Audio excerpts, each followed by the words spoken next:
Charles and Deborah have been a team here from their earliest involvement. They have a loving relationship that really reflects on all that they do here in the congregation. Deborah, of course, has been deeply involved in our Bikur Cholim, our visiting the sick. But from my standpoint, her most important role was in supporting and encouraging and nurturing Charles in the important work that he's done here within the congregation.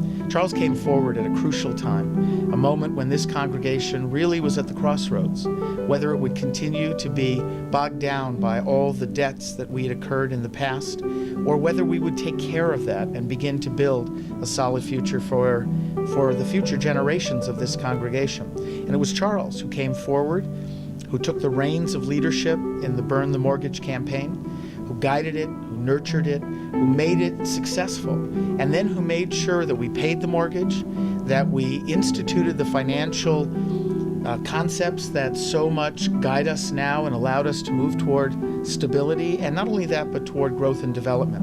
And then he became president of the congregation, and he continued many of those processes that he helped institute at that point. For me, that's Charles' greatest contribution to his congregation. I followed a great tradition in our family, which is that the men always marry above themselves.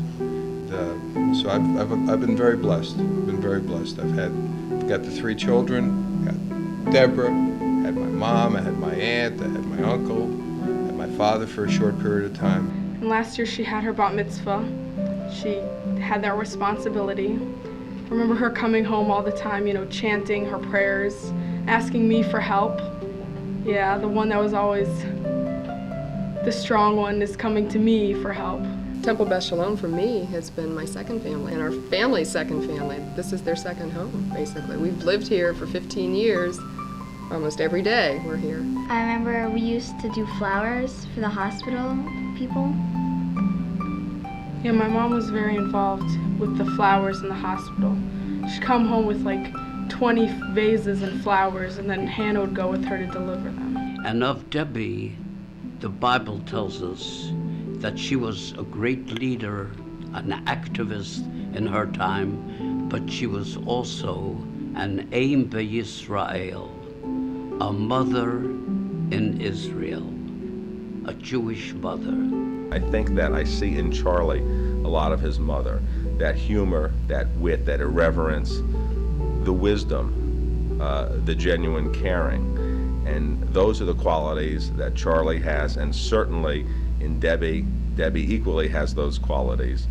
And together they have brought them to our temple and to our community to make both better places. Charlie Citrin became a giant in my eyes when I learned that he was co-chair of the superintendent's ball. The most satisfying thing I ever did, other than my family, is I got very much involved with the school board, raising money for scholarships. Charlie is very much admired for the fact that he took on the co-chairmanship of the superintendent's ball, and during those years, the superintendent's ball earned $50,000 at the beginning, and it got up to $500,000 at the end. The greatest moment that I've had being president of Temple was seeing one of the kids that had gone to Camp Coleman get bat mitzvah. I think the legacy that he's so the proudest of is the fact that he was able to encourage and support the scholarships for kids going to Camp Coleman, that we were able to raise adequate funds to send any child that wanted to go. In fact, we were proactive in seeking out kids who might have been reticent about asking. He sent a letter to Andy Herschel, his successor, telling him what it means to be president, the joys that you will get, the problems that you may have. And I thought that was such a wonderful gesture of handing down something that he loved to his successor. He helps me read the books, and he helps me walk around with the Torah. Of course, what Charlie has done for Temple Beth Sholom is incredible. He approached the job of being president with an energy and an intelligence that I think really is unsurpassed. And that's just Charlie's way. Charlie's a very smart man. Charlie is a wise man. And he brought those talents and abilities to his job at the temple, and as a result has made the temple a much stronger place. He wasn't focused on Charlie Citrin.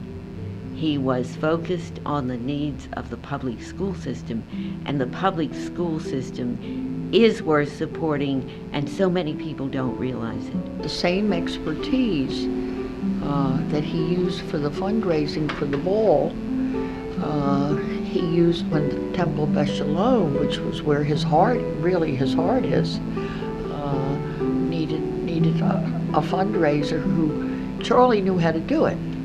He was an expert fundraiser, and he just got everybody involved. I would say, as one of the rabbis of this wonderful congregation, I take my hat off to Charles, to Debbie, to Michelle, to Hannah, to Ethan, and I wish them the best of everything. They are the perfect honorees.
Rabbi Gayle Pomerantz is a person that you're drawn to as soon as you meet her. She has a spark and a sense of soul that just jumps out at you and grabs you. When I met her the first time, I was immediately drawn to her, and I was amazed that someone as creative and wonderful as that would be in an administrative position. I was so pleased when our mutual friend, Rabbi Rex Perlmeter, told me that she was interested in coming back into the rabbinate and asked me if there was a position for her here at Temple Beth Sholom. I immediately went to our president and we worked out a position, because from my standpoint, having her here was more important than what she did. She affects people's lives. She affects them in everything that she does. And she's particularly touched the lives of the women of this congregation. That is to say, they can identify with her, they can see themselves as a Jewish woman, and they see this wonderful role model, a model we haven't had at Temple Beth Sholom in this role before. And she has filled it in the greatest of ways. My only desire is that we could have more of her, that she'd be more active here and more involved, but I am grateful to God for every moment that we have of her. She has a tremendous and continuing impact on all of us here. Gayle was a darling baby. She was always smiling, and she was a pleasure all through her life. She really was an easy, delightful young lady. I first met Gayle at Camp Coleman, somewhere in the 70s. She was a camper. Even then, at that time, she stood out. I heard she was interested in becoming a rabbi. I was thrilled. I was happy for Judaism. Being out here in the mountains, worshiping in the open-air chapel, and feeling the sense of community. That chapel was the first time I ever held the Torah. Here at Camp Coleman, I mean, that's what it's all about, is having the opportunity to draw close to Judaism. I am completely a product of the Reform movement. I went to a Reform synagogue, was confirmed there, went to Camp Coleman for 9 years, went to the Reform Rabbinical Seminary. I can tell you that it's because of Camp Coleman that I became a rabbi. I think that Gayle is such a blessing and I mean that in the most spiritual sense, that, you know, knowing her and having her a part of the life of this institution and a part of the lives of every person she touches. I mean, every experience with her is a true connection. I think that Gayle is living proof of why we should have more female rabbis, because she has been such a wonderful example for Jewish women. To see Gayle in action is to see the most spiritual person who makes you feel so good about being Jewish. And I know as an adult learner, she makes you want to learn more, because she leaves you with a lot of answers, but also with a lot of questions. So, and for me to be bat mitzvahed under her was, with 8 other beautiful women, was truly a real experience. I feel very, very lucky to be married to Gayle. I'm very proud of her. I think that this event that's coming up is a wonderful tribute to her. And I couldn't be more delighted that the community that we live in holds her in such high esteem. She has the ability to reach out to people, to bring them in, to gather the confidence and the trust and the understanding that's required in order to communicate. And that's her special gift. I understand and can express Gayle best is I am so in awe and amazed at what an integrated person she is.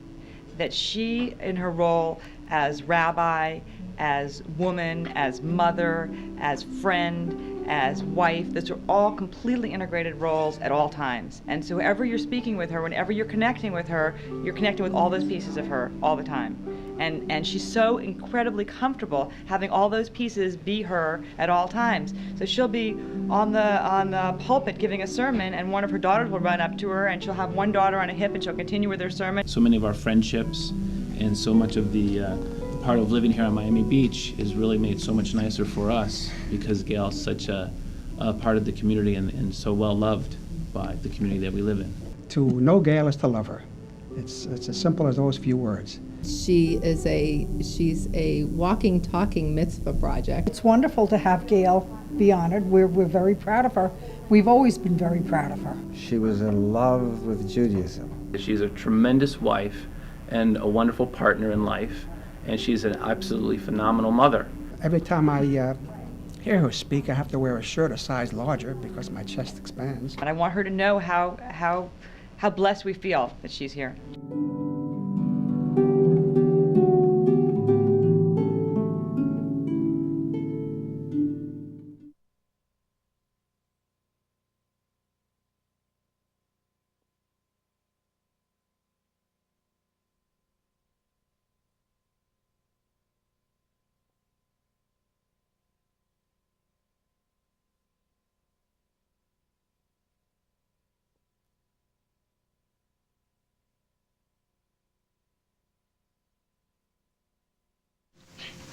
Yes, I'm ready now.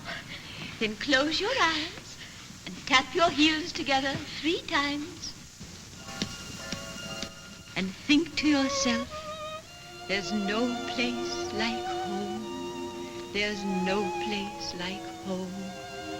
There's no place like home. There's no place like home. There's no place like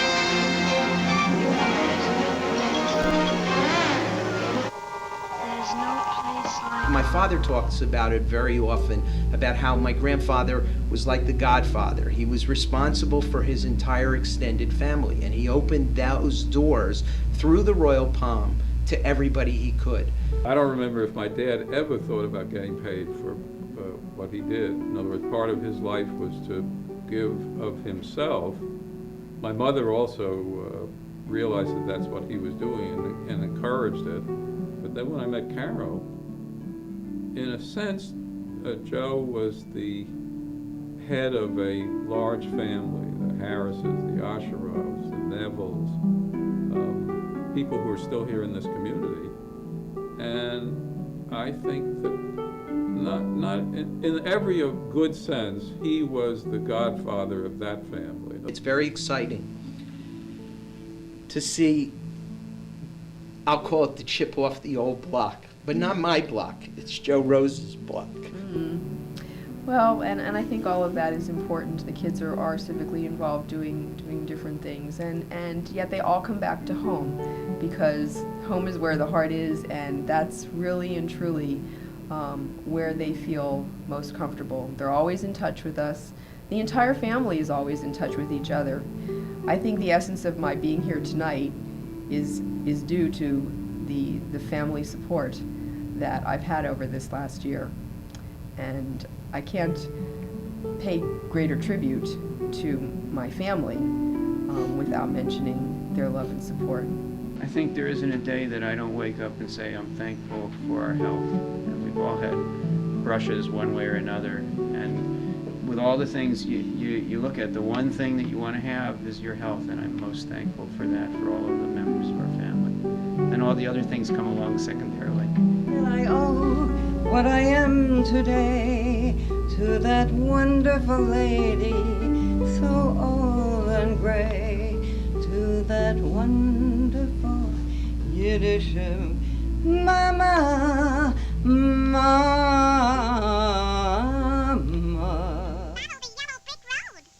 Follow the yellow brick road. Follow the yellow brick road. Follow the yellow brick road. Follow, follow, follow, follow, follow the yellow brick road. Follow the yellow brick, follow the yellow brick, follow the yellow brick road.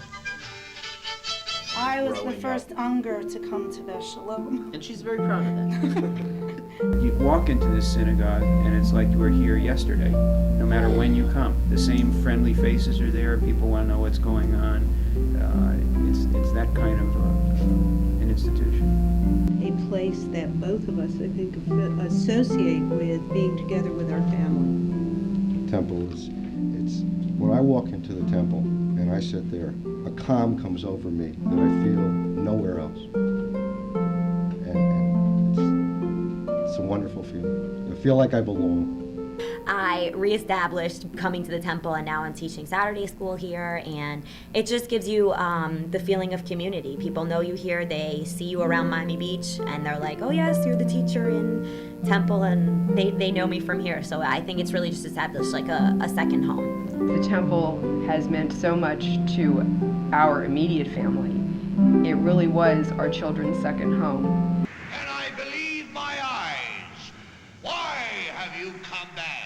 I feel like I'm part of something that's absolutely wonderful, and they're wonderful, giving, kind, just the most wonderful family that I've ever come across in my life. You know, I think we work as a team, an interlocking team. I mean, we work as one. And I think that's the way we live our life every day. I'm thankful for Steve. I'm thankful for our kids. I'm thankful for his parents who taught him to be a wonderful person. I think we've tried to weave into the essence of our children those lessons of community and of giving and of being concerned. They like when Kiki and Papa give me ice cream for breakfast. They love them very much. I am blessed to have KK and Pop-Up and my parents and the loving Unger family in my life. If you think about within our own family, most of the illnesses have come and are being overcome.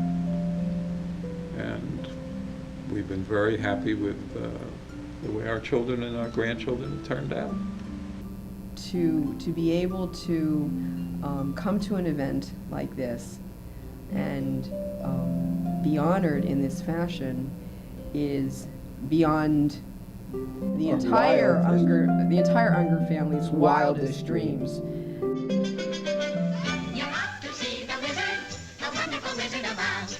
You'll find he is a whiz of a whiz, if ever a whiz there was. If ever a whiz there was, the Wizard of Oz is one because of the wonderful things he does.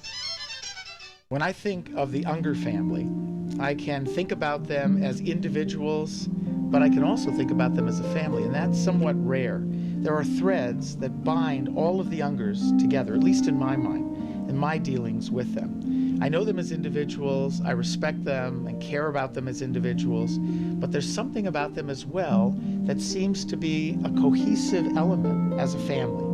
One is their creativity. They are enormously creative as individuals. All of the Ungers have this kind of spark that they add to whatever they do. And the second is energy, an incredible amount of energy. And they pour it into every project, every aspect of their lives. Sometimes it exhausts you just to be around it. And then there's that sense of what I might call old-fashioned values, the sense of loyalty and commitment and total immersion in what they're doing, and honesty and integrity. You always know whenever you're dealing with any of the Ungers of any generation, from the oldest to the youngest, that you're going to get a sense of their integrity in this. They're going to pour who they are in it. I think it's a marvelous sense that this is one cohesive unit, and I'm proud that we're honoring this Unger family.